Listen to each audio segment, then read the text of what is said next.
అదరకొట్టే కారం రంగు రుచి ఆచి కారం పొడి. గవర్నమెంట్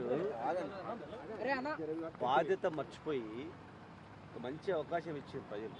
బాగా గొప్ప చేస్తామండి. రైతులకు ఇచ్చిన హామీలు, విద్యార్థులకు ఇచ్చిన హామీలు, ప్రజలు అల్లకల్లోలంగా ఉన్నారు. తెలంగాణ ఎవడు కూడా సంతోషంగా లేడు. కనీసం ఈ 3 ఏళ్ళన్నా, ఈ 2.5 ఏళ్ళన్నా ప్రజల మీద దృష్టి పెడితే వాళ్ళకైతే పేరు వస్తుంది.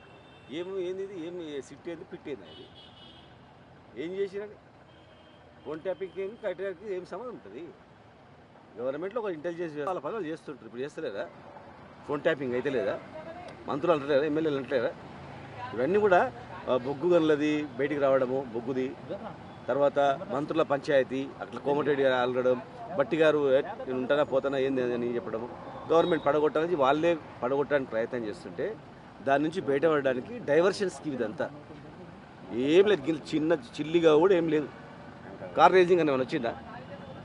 40 కోట్ల స్కామ్ కార్ రేజింగ్ అని 100 కోట్లు అందాల బామలకు పెట్టినరు, 100 కోట్లు ఫుట్బాల్కి పెట్టినరు. విచ్చలవిడిగా ఒక బిల్డర్ని పోయి అడగండి, సంతోషంగా ఉన్నాడు. ఇట్లకి చుట్టూ అడగండి. ఇల్లు కట్టాలంటే డైరెక్ట్గా ఇన్ని డబ్బులు ఇవ్వాలని ఫిక్స్ చేసేది. అట్లా దేశం ఉందా? ఎట్లా కర్ణాటకలో ఉంది, గీడుంది. ఎవడన్నా బిల్డర్ కన్స్ట్రక్షన్ చేయాలి, ఎస్ఎఫ్టీకి ఇంత, భూమిలో పంచాయతీ పోతే 30% ఇస్తావా, 50% ఇస్తావా? 3-4 మంత్రుల పనే ఇది ఉంది. అంతా మంత్రులు బ్రోకర్ దందా పెట్టుకున్నారు. హైదరాబాద్లో బిల్డర్లను ఆఫీసులు పెట్టుకున్నారు. ఏరియా వైజ్గా మొత్తం 10-20 ఆఫీసులు పెట్టుకున్నారు. రియల్ ఎస్టేట్ ఆఫీస్లో పెట్టుకొని కేసులు తీసుకొని వీళ్ళ మంత్రుల దగ్గరకు వస్తే సెటిల్మెంట్ చేసుకోవాలి. ఇది నడుస్తుంది దందా. ఇవన్నీ బయటపడడానికి కేటీఆర్ని అరెస్ట్ చేయాలి, హరీష్ రావు గారిని అరెస్ట్ చేయాలి, కేసీఆర్ని అరెస్ట్ చేయాలి. ఇవన్నీ ఎవ్వడు నమ్మడు, ప్రజలు ఎవ్వడు నమ్మడు. ఎన్ని కేసులైనా, ఎన్ని అరెస్టులైనా సిద్ధంగా ఉన్నాము. దానిలో గవర్నమెంట్ చట్టం మీద చాలా గౌరవం ఉంది.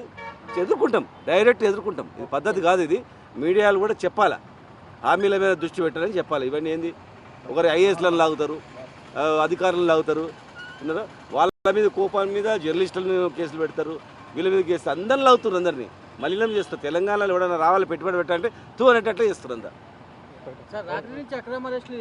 చేయని పోయి ఏమైతే అక్రమ చేస్తే జైళ్ళకి భయపడరా? తెలంగాణ భయపడితే తెలంగాణ వస్తున్నా?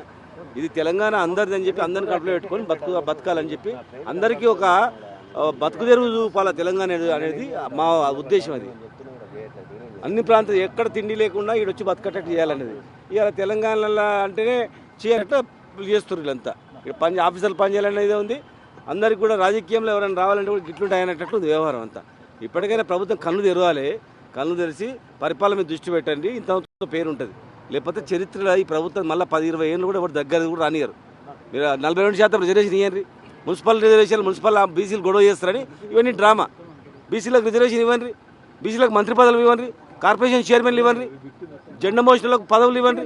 కార్యకర్తలను మర్చిపోయి, ప్రజలను మర్చిపోయి ఇదేందా ఇదంతా?